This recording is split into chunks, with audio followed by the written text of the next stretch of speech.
Today I'm going to talk a little bit more about Reiki and my experience of Reiki and how I got into being a Reiki practitioner.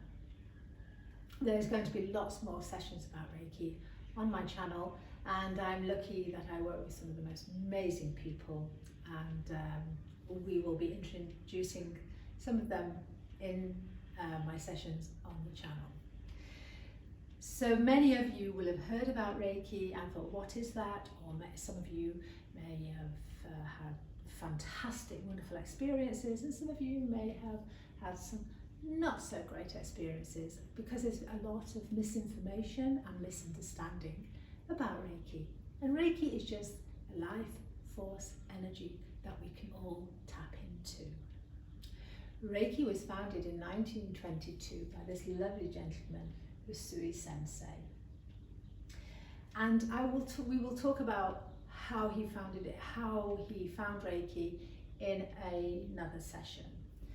But because of Usui Sensei, this amazing energy that anybody can practice, this healing, Japanese healing heart, has the capabilities to change the world, and change many people's lives. You'll see I've got some people, beautiful photographs here, and it's Usui Sensei, Hayashi Sensei, and Chioka Yamaguchi Sensei, and these are people who've all played a prominent part in the role of Reiki and the history of Reiki, and we will, like I said, have a whole session on the history of Reiki. So my experience of Reiki is it changed my life, and you will hear this story so many times. And then you'll hear things like Western Reiki and Japanese Reiki.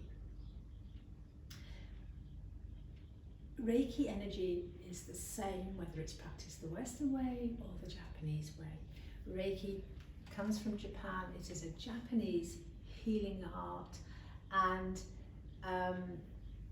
it is now practiced in Japan. It was practiced in Japan greatly up until the Second World War and during the Second World War, and then things changed after the war, but that goes into our history session. When I first learned Reiki, it was about 1992. I'd been not very well, I'd been quite sick, and I was looking for an alternative because I just couldn't get better the Western way. I'd had major surgery, all sorts of things had happened to me, and I just couldn't get well. And I remember one day sitting on my bathroom floor in pain. I'd had surgery like almost a year earlier, and I still wasn't well, and I just thought, I want to give up. And I suddenly decided, Julie, you need to stop this. You need to find a way to get well.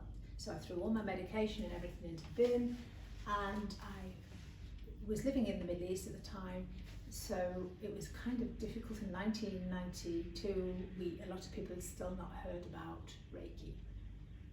So to cut a long story short, I ended up going back to the UK to see a homeopath who sat and listened to me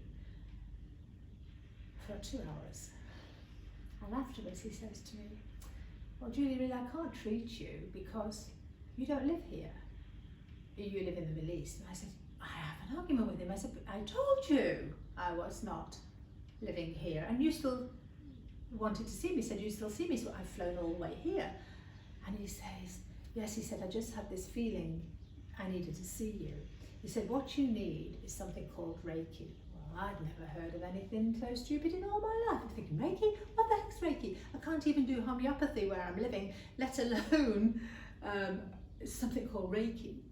And we are still friends, him and I, by the way. His last words to me when I left, very disappointed and very sad, and thinking I'm never going to get well, were, Reiki will find those who need it, and you need it. Anyway, to cut a long story short, I get back on the plane. Remember, we have no emails or mobile phones in those days. My husband was working away, so when I get back to where I was living, my friend was meeting me at the airport. Now she doesn't know what's gone on, and I'm feeling really sad. And when I'm coming through the arrivals hall, I can see her jumping up and down, and she's so excited. And she said, Julie, before you even tell me what's happened, before you tell me anything about what's happened in the UK, she said, we've got to go, we're going somewhere as soon as we leave here, because I was at the embassy last night and I met this really strange man, and he does this really strange thing called Reiki. And I couldn't believe what I was hearing. Anyway, to cut a long story short, this man who was visiting where I was living, said he would treat me, and 5 sessions later, I am well for the first time in several years. Only the only problem was then, all my automatic, my intuitive abilities and things that I'd been dismissing for years all came out, but my healing journey had begun. So I went to the USA and I learned Reiki, the Western style, because that's all we knew at the time. I went to the UK, and I studied it for years. And I practiced it along with my crystal therapy and my angelic therapies, all the other things that I learned, because I just went onto this incredible journey of learning healing modalities. There were some of the best teachers in the world fell in front of me, and Reiki was the path to it. Reiki is what changed my life. Reiki put me onto that path. It helped me to heal myself and to heal others. Eventually, I met a wonderful man. He's one of my closest friends in the world now, Frank Arjava, in 2005, and we became instant friends, and he was already teaching what we now call Jikiden Reiki, the purely original Japanese, authentic, traditional Japanese method of Reiki. I relearned with him, and I've never looked back. In Reiki, it changes your life, it makes you well, it helps you to look inside yourself. I have seen so many people made well using Reiki, whether it be the Western style or whether it be the Japanese style. The energy is the same, it's just how it's applied that's different. And Reiki is not a religion, it's not a cult, it's just tapping back, cleaning your pipe, connecting you back to source, connecting you back to this universal life energy that we all have the right to have and can use. It's an incredible journey. We live by 5 principles. Each day we live each day. We try to live each day in the present moment.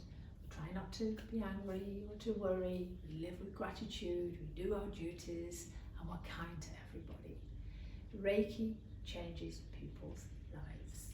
It's the most wonderful healing art. Literally all you do is you touch someone. It's on, it's off.